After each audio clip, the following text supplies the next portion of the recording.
दोस्तों, साल था 2019। रोम में एक रैली का आयोजन हुआ था और इस रैली में एक महिला ने कुछ इस तरह से अपना परिचय दिया था।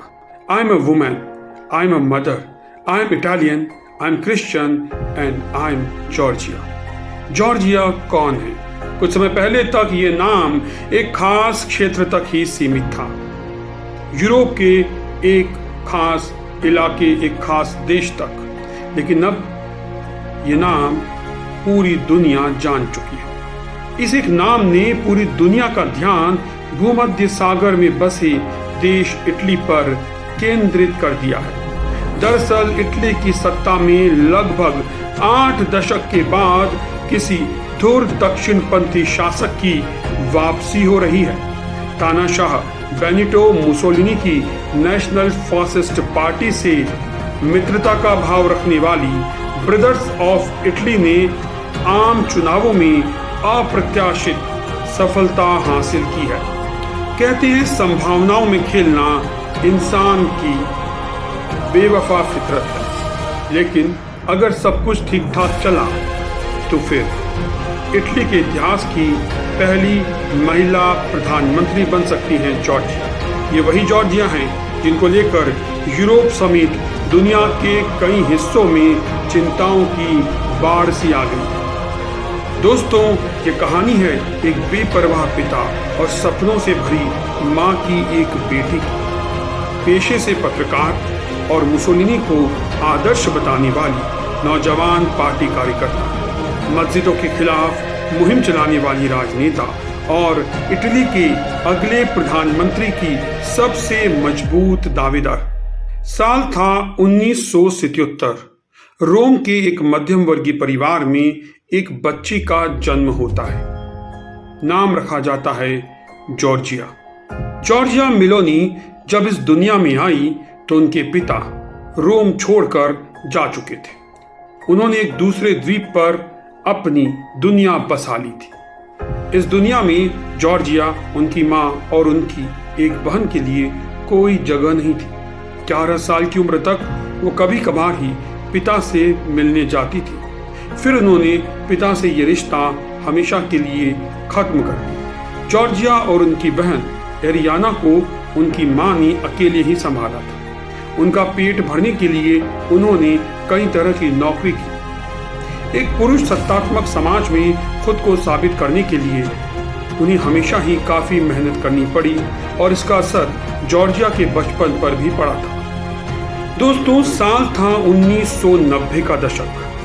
पूरी दुनिया राजनीतिक उठापटक से जूझ रही थी। कोल्ड वॉर खात्मे की तरफ बढ़ रहा था और सोवियत संघ दरक रहा था। कम्युनिस्ट विचारधारा मरणासन स्थिति में पहुंच गई थी। दूसरा विश्व युद्ध खत्म होने के बाद इटली में लेफ्ट और सेंटर पार्टियों का दबदबा था। सोवियत संघ के विघटन का असर इटली पर भी पड़ा और वहां पर पुरानी पार्टियों का प्रभाव घटने लगा। इसी समय मिलान शहर में जांच अधिकारियों ने घूसखोरी के कुछ आरोपों की जांच करना शुरू की। जब इसकी परतें खुलने लगी तो पूरा देश हैरान रह गया। भ्रष्टाचार के इस खेल में उद्योगपति, नेता, अफसर, मंत्री, प्रधानमंत्री सब मिले हुए थे। किसी बड़ी पार्टी का दामन इस खेल से अछूता नहीं था। ये सब देखकर इटली में लोगों का मन उचट गया और इसके चलते कई बड़ी पार्टियों को भंग करना पड़ा। वे नए नाम और नए पहचान के साथ राजनीति में वापस लौटी। दोस्तों, इसी काल में एक पार्टी ऐसी भी थी जो स्कैंडल से लगभग अछूती रही। इस पार्टी का नाम था मूवमेंटो सोशियल इटालियानो, MSI। इसका प्रभाव कुछ चुनिंदा इलाकों तक ही सीमित था। MSI की स्थापना 1946 में हुई थी। इसे मुसोलिनी के कुछ वफादार लोगों ने मिलकर बनाया था। इटली के जिन हिस्सों में MSI का प्रभाव था, उन्हीं में एक जगह ऐसी थी जहां एक छोटी लड़की का घर पड़ता था। इस लड़की का नाम था जॉर्जिया मेलोनी। उन्होंने अपने पास घट रही राजनीतिक हलचल को काफी करीब से देखा। एक दिन वो सीधे पार्टी के दफ्तर पहुंच गई और बोली कि मुझे पार्टी का मेंबर बनना है। 15 साल की एक लड़की को इतनी बुलंदी के साथ खड़ी देखना पार्टी वर्कर्स के लिए काफी अजूबे वाली बात थी। उन्होंने जॉर्जिया को यूथ फ्रंट का मेंबर बना दिया। इस रोल में जॉर्जिया सबसे आगे और सबसे अलग दिखने की कोशिश करने लगी। उनके नारे सबसे बुलंद होते थे और उनकी नेतृत्व क्षमता भी उभर कर सामने आने लगी। दोस्तों, इसके बाद साल आया 1995। MSI को नई पैकेजिंग के साथ लॉन्च किया गया। असल में मुसोलिनी वाली पहचान उन्हें आगे बढ़ने से रोक रही थी। इसका एक रास्ता निकाला गया। MSI को भंग कर दिया गया और एक नई पार्टी बनाई गई, नेशनल अलायंस। नाम दिया गया AN। पार्टी के नेता जियाफ्रेंको फिनी ने फासिस्ट सैल्यूट पर रोक लगा दी। हालांकि MSI के मशाल वाले सिंबल को बरकरार रखा गया। फिनी मुसोलिनी को 20वीं सदी का सबसे महान राजनेता बताते रहे। जॉर्जिया मेलोनी ने भी वही राह पकड़ी और 1996 के चुनाव प्रचार के दौरान मेलोनी ने कैमरे पर कहा, मुझे लगता है मुसोलिनी एक सदे हुए राजनेता थे।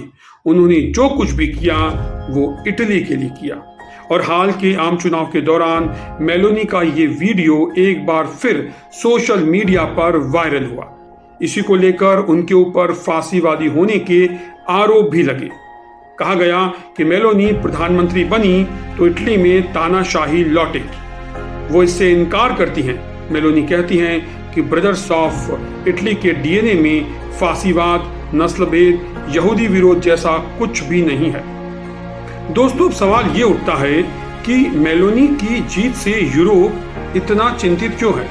इसके पीछे की वजह मेलोनी और उनकी पार्टी की नस्लवादी और दक्षिणपंथी विचारधारा वाली सोच है। जिस बेर्लुस्कोनी की कैबिनेट में जॉर्जिया ने पहली बार सत्ता का स्वाद चखा था, वो कई बार मुसोलिनी को पाक साफ बता चुके हैं। बेर्लुस्कोनी ने एक बार कहा था कि मुसोलिनी ने किसी को नहीं मारा। 2023 में ब्रिटिश मैगजीन को एक इंटरव्यू उन्होंने दिया और उसमें उन्होंने बताया कि मुसोलिनी ने लोगों को जेल में छुट्टियां मनाने भेजा था। बेर्लुस्कोनी ने मुसोलिनी के हर अपराध को नकारा था। उन्हीं की कैबिनेट के मंत्रियों ने यह प्रचार किया कि इटली की आबादी तेजी के साथ घट रही है और अगर ऐसा चलता रहा तो मूल लोग इटली से गायब हो जाएंगे।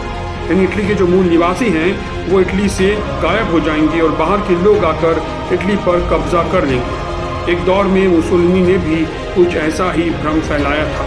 उसने कहा था कि बच्चों का पालना खाली है और कब्रिस्तान भरते जा रहे हैं। इस तरह दूसरी नस्ल के लोग हम पर हावी हो जाएंगे। जॉर्जिया मेलोनी की जो राजनीतिक समझ है वो भी इसी पाठशाला की उपज है। वो कहती रही हैं कि प्रवासियों की वजह से इटली की अपनी पहचान एक दिन खत्म हो जाएगी। वो विदेशी माता पिता से इटली में पैदा हुई संतानों से नागरिकता और सरकारी लाभ का अधिकार छीनने की वकालत करती हैं। मेलोनी कहती हैं कि प्रवासियों को रोकने के लिए नौसेना को तैनात करना चाहिए। वो मुस्लिमों के खिलाफ भी काफी कड़वे बयान दे रही हैं। उन्हें समलैंगिक लोगों से समस्या है। वो हर उस चीज का विरोध करती हैं जिससे समाज और देश की आधुनिकता निर्धारित होती है। दोस्तों, इस समय यूरोप का एक बड़ा हिस्सा ऊर्जा संकट, महंगाई, अस्थिरता, मंदी और कई तरह की समस्याओं से जूझ रहा है। जाहिर तौर पर इटली के सामने भी यही संकट है जो पूरे यूरोप को परेशान कर रहा है। अब ये देखना दिलचस्प होगा कि इटली की नई प्रधानमंत्री बनने पर जॉर्जिया मेलोनी का जो फोकस है वो किस तरफ होगा, सामने दिख रही इन गंभीर समस्याओं की तरफ या फिर वो आभासी समस्याएं जिनके दम पर मेलोनी ने चुनाव लड़ा और वो जीती। दोस्तों, इटली की जनता ने मेलोनी को चुन लिया है। अब मेलोनी क्या चुनती हैं, इस पर इटली और वहाँ के लोगों का भविष्य निर्धारित होगा और खुद मेलोनी का भविष्य भी इसी बात पर निर्भर करेगा। तो दोस्तों, ये था एक वीडियो विश्लेषण। आपको कैसा लगा हमें ज़रूर बताइएगा और अगर आपको ये वीडियो पसंद आया हो तो इसे लाइक करें, चैनल को सब्सक्राइब करना न भूलें ताकि आपका और हमारा ये रिश्ता यूं ही बना रहे। तो इस वीडियो में फिलहाल इतना ही। मुझे दीजिए इजाजत। नमस्कार।